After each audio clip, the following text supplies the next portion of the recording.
India का एक पूरा इकोनॉमी सिस्टम पाकिस्तान के नाम पर ही चल रहा है। इसको क्रिएटिविटी नहीं कहते, इसको बुज़दिली का शॉर्टकट कहते हैं। क्यों एक 10 गुना बड़े देश को हर कहानी के लिए एक ही विलन चाहिए? सोचो, एक कंट्री जहां सबसे बड़े सुपरस्टार को ओपनली जान से मारने की धमकी मिलती है। पाकिस्तान ने कई बार एलिगेशन लगाए हैं कि बलूचिस्तान में रॉ का रोल है। जब एक फिल्म मेकर कहता है कि ये सब फिक्शनल है, मेजर मोहित शर्मा जैसे इंडियन ऑफिसर्स की, तो उनके परिवार को कोर्ट क्यों जाना पड़ा है? न्यूज़ चैनल्स सुबह से शाम तक पाकिस्तान पाकिस्तान पाकिस्तान, और जब सब कुछ पाकिस्तान के नाम पर ही चल रहा हो, स्क्रिप्ट वीक है पाकिस्तान डाल दो, विलन बोरिंग है ISI को बना दो, मूवीज़ पाकिस्तान के नाम पर चल रही हैं, न्यूज़ पाकिस्तान के नाम पर चल रही है, पॉलिटिशियंस पाकिस्तान के नाम पर वोट ले रहे हैं। तो यहाँ तो सिस्टम इनकॉम्पिटेंट था या सिस्टम ने जानबूझकर फेल होने दी। Fiction is not equal to reality.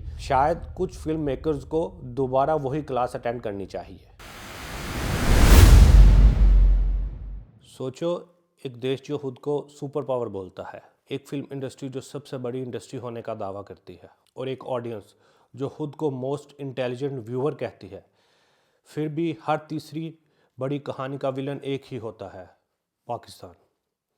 Coincidence या बिजनेस मॉडल? आज हम बात करेंगे धुरंधर मूवी की, लेकिन सिर्फ मूवी की नहीं, उस सोच की जो पिछले 5 से 10 सालों से बॉलीवुड, मीडिया और पॉलिटिक्स को चला रही है। और एंड तक रुकना, क्योंकि जो सवाल आखिर में उठेंगे वो शायद आपने कभी खुद से पूछे ही ना हो।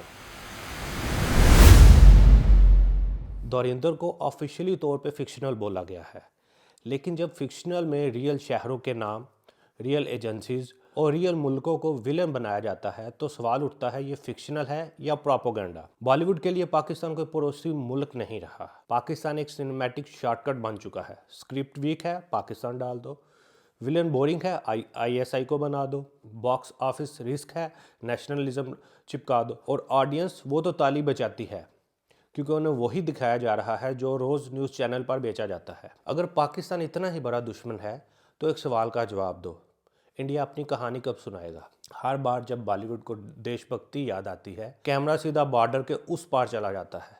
लेकिन पहलगाम अटैकर्स का सच कहाँ है? रेड फोर्ट और दिल्ली के हिस्टोरिकल क्राइम्स पर एक बिग बजट फिल्म क्यों नहीं? Caste violence, communal riots, state failure, ये सिनेमैटिक मटेरियल कहाँ क्यों नहीं? जवाब सिंपल है, खुद का आईना देखने के लिए हिम्मत चाहिए, और पाकिस्तान को विलन बनाना सबसे आसान ऑप्शन है। बॉलीवुड को पता है, अपने सिस्टम पर उंगली उठाई तो ट्रबल, पड़ोसी पर उंगली उठाई तो प्रॉफिट। अगर बात सच की है तो गैंगस्टर सिर्फ बॉर्डर के उस पार ही क्यों मिलते हैं? इंडिया के पास कहानियों की कमी नहीं है। Real gangster, political protection, media silence, open threats to superstars, फिर भी बॉलीवुड चुप है। जब सिद्धू मूसेवाला मारा जाता है, जब सलमान खान जैसे सुपरस्टार को ओपनली थ्रेट्स मिलती है, जब अंडरवर्ल्ड और पॉलिटिक्स का नेक्सस सामने होता है, तो स्क्रिप्ट क्यों नहीं लिखी जाती? क्योंकि वो कहानियां घर के अंदर की हैं, और घर के अंदर का कचरा बॉलीवुड बाहर नहीं निकालता। एक सेकंड के लिए कंपेयर करो, तमिल और तेलुगु इंडस्ट्री ने KGF बनाई, बाहुबली बनाई, पुष्पा बनाई, RRR बनाई, और एनिमल जैसी ग्रे कैरेक्टर्स को हिट बनाया। किसी ने पाकिस्तान का नाम लिया? नहीं। उन्होंने power, ego, crime, human psychology दिखाई, और फिर बॉलीवुड बस एक ही कैसेट रिपीट। पाकिस्तान ने ये कर दिया, ISI ने वो प्लान किया। क्रिएटिविटी खत्म, या फिर ऑडियंस को गुस्सा बेचना ज़्यादा प्रॉफिटेबल है। अगर पाकिस्तान ही सब प्रॉब्लम्स की जड़ है, तो फिर इंडिया के अंदर जो हो रहा है उसका जिम्मेदार कौन? न्यूज़ चैनल्स सुबह से शाम तक पाकिस्तान पाकिस्तान पाकिस्तान, और रात को थिएटर्स में Pakistan ISI terror plant. Same tone, same villain, same narrative. Difference सिर्फ इतना है, न्यूज़ TRP के लिए बिकती है, मूवीज़ टिकट के लिए, और पॉलिटिक्स वो वोट्स के लिए। इसलिए ये कहना गलत नहीं होगा, इंडिया का एक पूरा इकोनॉमी सिस्टम पाकिस्तान के नाम पर ही चल रहा है। यहाँ पे सवाल उठता है डायरेक्टर का, आदित्य दार, जिन्होंने पहले भी military themed movies, nationalism cinematic बनाया है। अगर आप फिक्शनल ही बना रहे हो तो हर बार सेम मुल्क, सेम एजेंसी, सेम नैरेटिव ही क्यों? फिक्शनल का मतलब ये नहीं होता। रियल दर्द को इग्नोर करो और कॉन्वीनेंट दुश्मन बना दो। अब सबसे बड़ा सवाल, अगर पाकिस्तान वाकई ही इतना छोटा, इतना कमज़ोर है एरिया में, पॉपुलेशन में, रिसोर्सेज में, तो फिर इतना डर क्यों? क्यों एक 10 गुना बड़े देश को हर कहानी के लिए एक ही विलन चाहिए? अब हम घर के अंदर देखेंगे और जो दिखेगा शायद उस पर फिल्म बनाना ज़्यादा मुश्किल है। अगर बॉलीवुड सच दिखाना चाहता है तो पहला सवाल ये होना चाहिए, अपने देश के क्रिमिनल्स कहाँ गए? इंडिया कोई क्राइम इथोपिया नहीं है। यहाँ रियल स्टोरीज हॉलीवुड से ज़्यादा डार्क है। फिर भी जब बात आती है organised crime, political protection, underworld nexus, Bollywood का कैमरा अचानक बंद हो जाता है। सबको याद है सिद्धू मूसेवाले का murder, open threats, open shooters, open confessions. फिर भी एक बिग बजट फिल्म कहाँ? सिस्टम एक्सपोज करने वाली कहानी कहाँ? क्योंकि वो कहानी बॉर्डर के इस साइड की है। और जब बात आती है पावर की तो थ्रेट्स भी ओपनली दिए जाते हैं। सोचो, एक कंट्री जहां सबसे बड़े सुपरस्टार को ओपनली जान से मारने की धमकी मिलती है, सलमान खान, जिसका नाम हर घर जानता है। ये सिर्फ सेलिब्रिटी इशू नहीं है, ये लॉ ऑफ ऑर्डर और माफिया नेक्सस का प्रूफ है। लेकिन बॉलीवुड ने क्या किया? Pakistan based villain, ISI plotted movies, foreign enemies, अपने सिस्टम पर सवाल कभी नहीं उठाया क्योंकि वो कहानी डेंजरस होती है। पाकिस्तान वाली कहानी सेफ होती है। अब थोड़ा मीडिया को समझते हैं।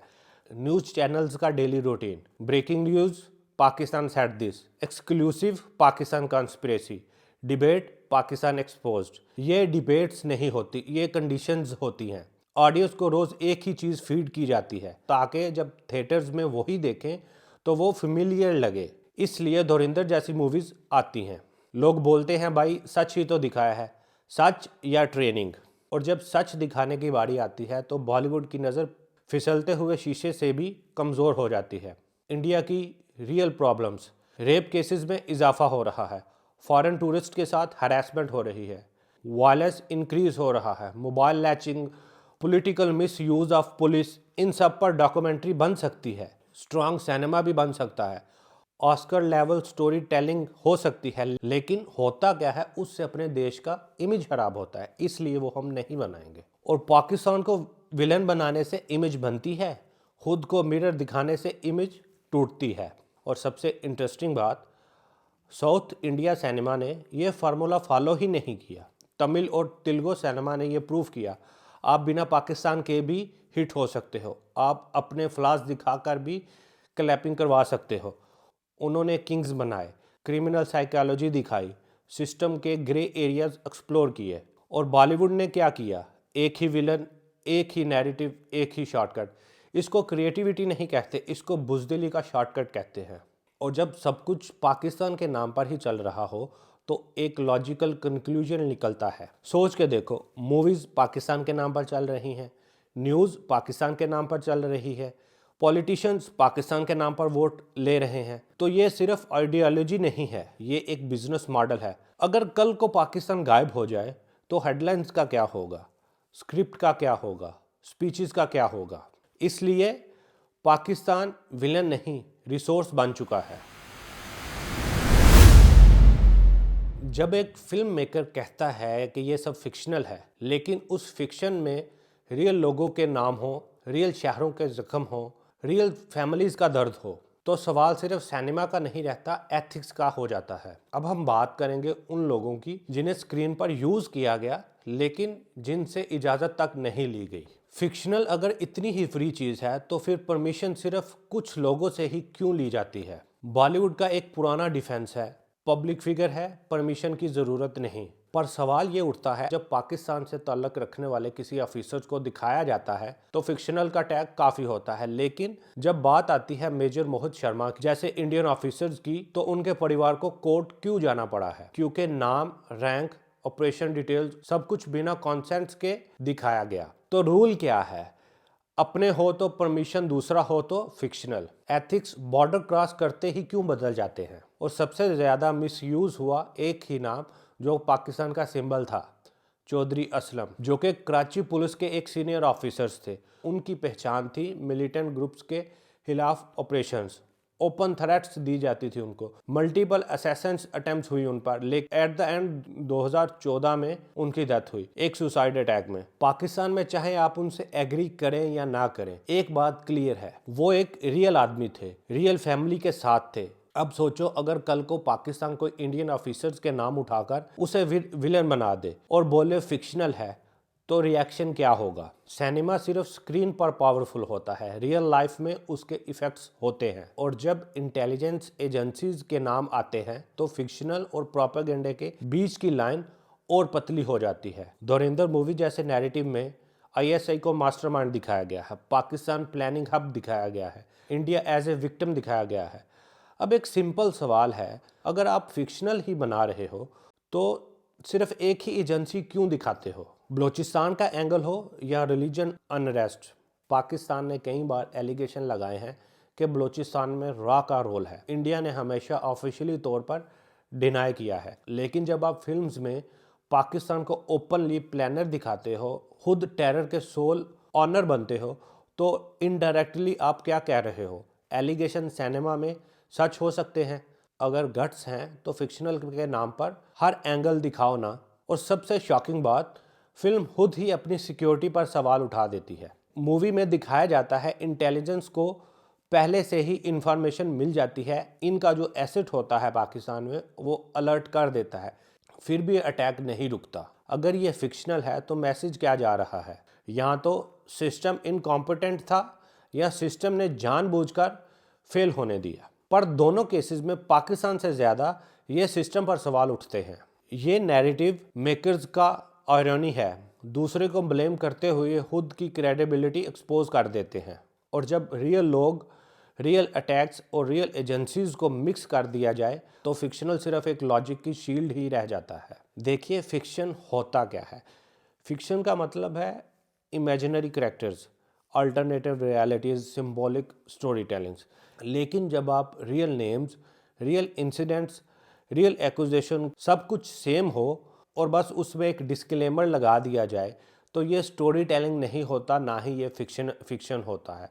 इसको बोलते हैं नैरेटिव इंजीनियरिंग। स्कूल में हमें सिखाया गया था fiction is not equal to reality. शायद कुछ फिल्म मेकर्स को दोबारा वही क्लास अटेंड करनी चाहिए।